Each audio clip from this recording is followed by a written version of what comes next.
In this problem, we're doing section 8.2, problem 2b. It asks us to reduce radical 72. Now, there are two ways we can do this. The first is to look for any perfect square that we know can go in there. So 72, we could prime factor, or we could check to see whether we should check to see what perfect squares go in here. So the first perfect square is 4.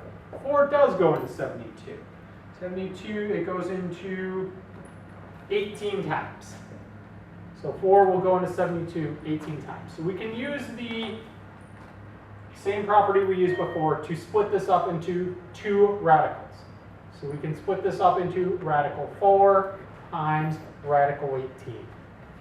Now radical 4 can be reduced because it's a perfect square into 2 radical 18. Now we need to see if there's any perfect squares that go into 18. 18 has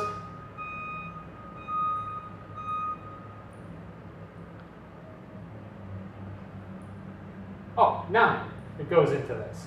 So we can split radical 18 up into 2 radical 9 times radical 2. Now this radical 9 can be reduced, so we end up with 2. Radical 9 is 3 times radical 2, and then we simplify. So we get 2 times 3, which is 6, radical 2. So we can look for any perfect square that goes into this, and then just keep doing the process until we end up with something under the radical does not go into. The other way is to look for the largest perfect square that goes into this. So 4 goes into this, that's true. We can check 9, 9 goes into this, that's true. We can check 16, does 16 go into this? No, it doesn't.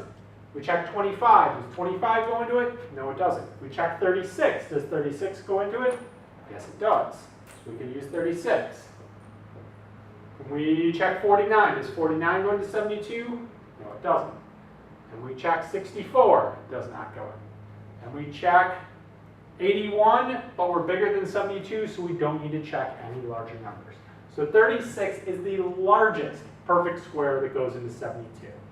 So we can split this into radical 36, and what's left is radical 2. 2 times 36 is 72.